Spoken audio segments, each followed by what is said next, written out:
name is Charlotte Dewald, and today I will be discussing the Think Critically case at the end of Chapter 3, on pages 65 and 66, labeled The Loss of Privacy. So this case discusses a phone hacking scandal where the News of the World, a British newspaper, hired private investigators to hack into British celebrity and royal families' phones and get information in order to get breaking news. Another person that they hacked into was a 13-year-old girl's phone after she was reported missing, Millie Dowler, to see where she had been and to report that. However, this misled the police and made them think that she was still alive because they deleted some of the messages in order for the mailbox to be freed open for more voicemails.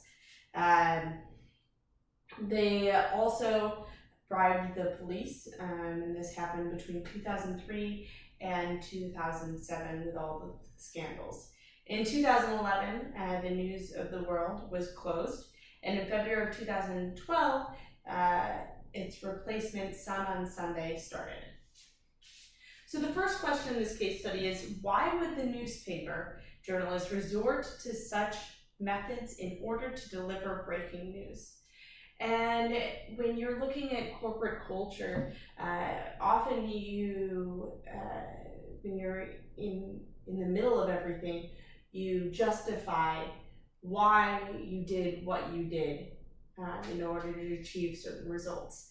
For example, a couple things that could be running through these reporters' minds are the classic crime and punishment issue of discovery when justifying their actions. So they could feel as if they wouldn't ever be able to be found out.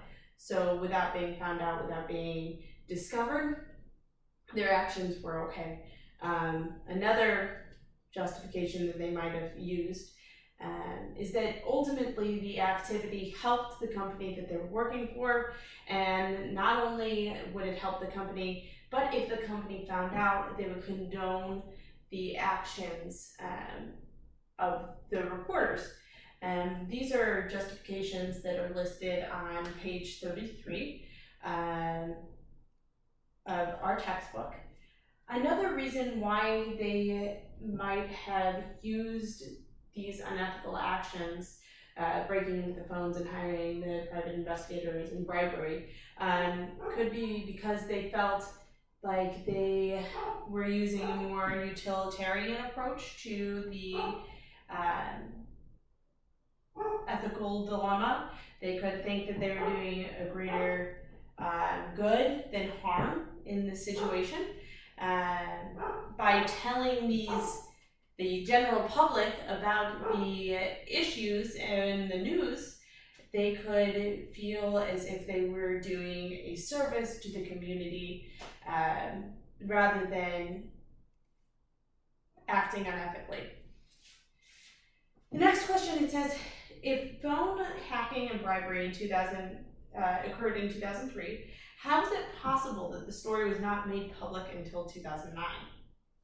So the phone hacking and the bribery occurred from as early as 2003 to 2007. So during those periods, that process, those things were occurring, so they were not publicized or made known of at all. So now we have period, why did it stop in 2007 and why wasn't it public until 2009?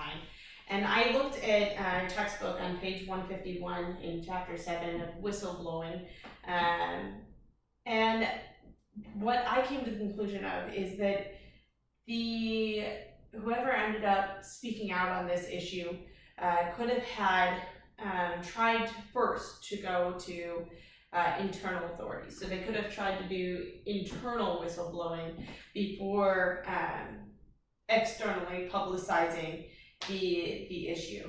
On page 151 of our textbook, it states The fact that an employee is left with no option to go public with information should be seen as evidence that the organization has failed to address the situation internally for the long-term improvement of the corporation and all of its stakeholders. So because these people or whoever ended up making it public that the newspaper was doing this, because probably employees, because they did not go out public for a couple years, I would see it safe to assume that they tried to let the authority figures within the corporation know before processing it as a public matter. Question 3, why would Andy Coulson feel pressured to resign as head of government media operations only 8 months after being appointed? So there was a large outcry after this occurred and it was made public, this scandal. So after it was made public and he was appointed, the publicity of this whole scandal gave Andy Coulson too much pressure, so he felt like he was being forced to resign. Now you have to also consider that this is a government, and the Prime Minister and the government appointed this man to lead these operations. And so in the scandal, not only did it affect and did they report on the celebrities and Millie Dawson, but they also reported on the royal family and broke into the royal family's phone accounts. So this was bad publicity, A, and B, it had a connection to the royal family and the government there. So he mistreated who he was, his ultimate future employers, which could have led to him feeling too much pressure from the company, or felt like they would ultimately terminate him, that he felt like he had to resign. Do you think that the closure of the News of the World represents an appropriate resolution of this scandal? I absolutely do not think that because they closed the News of the World that the scandal has been resolved. Not only did they close News of the World in 2011 and then restart it in 2012, so didn't really ultimately do anything, but they also they failed to really lead their own investigation and prosecute, on their own corporate level, the perpetrators of these unethical actions. They let the government rule this and end up taking certain inflictors to jail, but they did not themselves terminate any employees. According to the case study, they didn't say anything about it because of these actions. It was a self-inflicted cause of events, and the only bad thing that they did for themselves was restart under a different name to create a better image. What I would have done, or what I think should have been done, is had some kind of death penalty tax. So on page 121, I know this is in Britain, but when discussing U.S. government actions that can be done, on page 151, it defines our textbook defines death penalty as a fine that is set high enough to match all of the organization's assets. So in order to really terminate the unethical behavior within the culture of the organization, the government should have ultimately taxed the corporation so that they can no longer proceed. So those are the questions that I have chosen.